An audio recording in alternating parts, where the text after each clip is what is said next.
But we're going to talk to someone now who wants to make paddleboarding more inclusive and available to even more people. This is someone who grew up in Cornwall and is leading the way to help people with disabilities get involved in paddleboarding. He's called Will Behenna from St Austell and has been working on paddleboard designs which allow people in wheelchairs to get involved in the sport. And Will calls it SIP, Seated Inclusive Paddling. And I'm delighted to say he's with us this morning. Morning, Will. Morning. Let's go back to your childhood, first of all, in St Austell. We'll come on to what happened to you. Life changed for you because of a cycling accident. But before that, what was sport like for you? How involved were you in sport? When I was, before my injury, when I was 16, I was involved in everything. So rugby and football and cricket, all of the sports, plus all of the water-based activities that Cornwall has to offer. So sailing and kayaking were really sort of important to me, as well as a bit of surfing and windsurfing. So being out on the water has always meant a lot to you, but as you say, life changed with a cycling accident. What exactly happened and how did life change for you? So I was out cycling on a Sunday morning. I was actually training for a triathlon that was coming up, and I was cycling along Snorstal Bypass. And I can't really remember much about the actual day, but effectively I cycled into the back of a car and broke my back and damaged my spine and was in an air ambulance up to Derriford, and then the rest of my life was just very, very different to how it was before. And yet your passion for being in the great outdoors, for being involved in sport of all kinds, including paddleboarding or being on the water, remains strong. How have you worked towards getting back on the water and making it possible for other people who are perhaps wheelchair users or have mobility issues? It was quite interesting. I was on my Facebook page the other day and a friend of mine posted a picture of me on a kayak down at Carlisle Bay, and I think that was probably about 9 months after my accident. So even within a relatively short time of being injured, I was already back on the water, and I've never really stopped being out paddling, whether that's been sailing or kayaking. I've just always wanted to do it, and so I've worked with lots of different organisations to help me to get paddling, but it's always come from me, sort of having to design kind of supports to go into kayaks to enable me to get out on the water safely.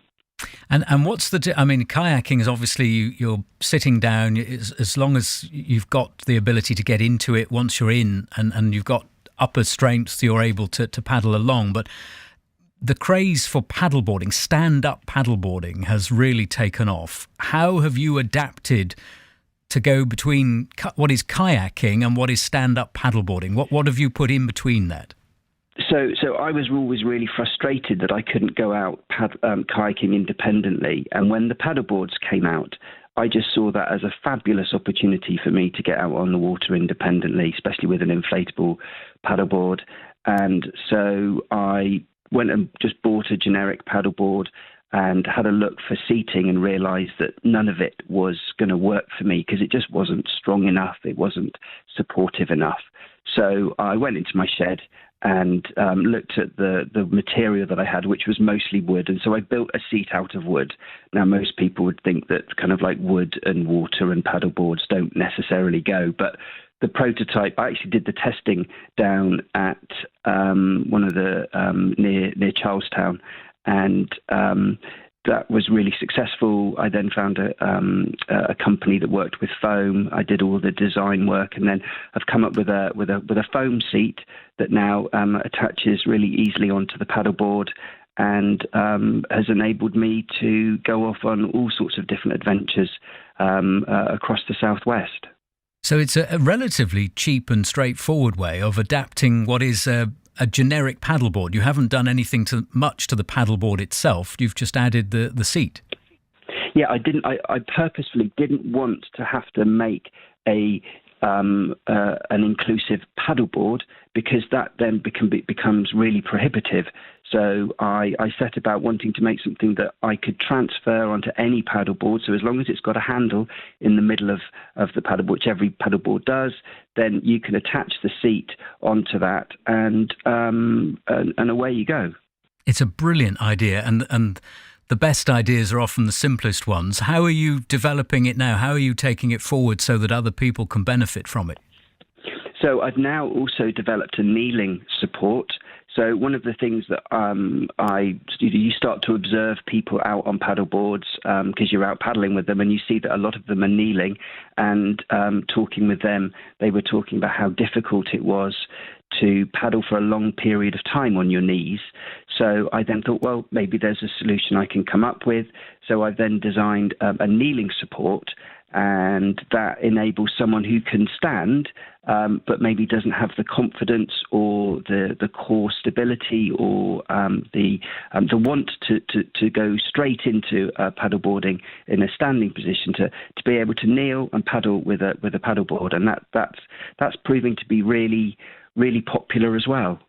And I think that goes for most beginners when it comes to paddleboarding, doesn't it? You have that nervousness about standing up to begin with, so it's a great way of introducing everyone to paddleboarding is the kneeling position. That's one of the things that I've found, and that's why I'm so passionate about the inclusive bit, is that although it's helped me to get on, and I've got quite significant injuries, what I'm now finding is that there are more and more people who maybe have some difficulties with their knees or some difficulties with their ankles, or just generally have low confidence but desperately want to get out on the water, that they're kind of wanting to try some of these products because they're really easy to use.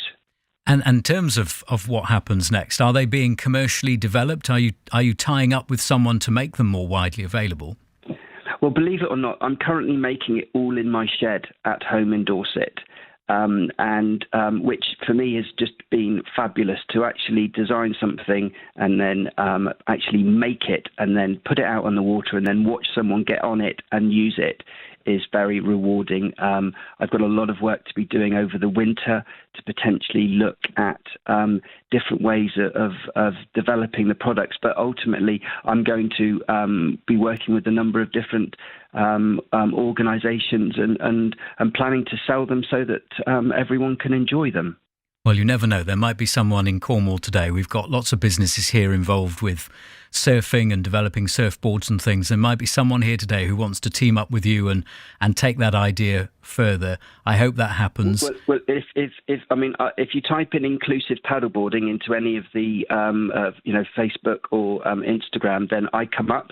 And please get in contact with me. Have a look at what I'm doing. If you've got any suggestions or ideas, then I'm always open, because I can adapt and modify things so easily and effectively, because that's my skill set. Brilliant stuff. I hope it goes from strength to strength. Thank you for telling us about it this morning, Will. Have a good day.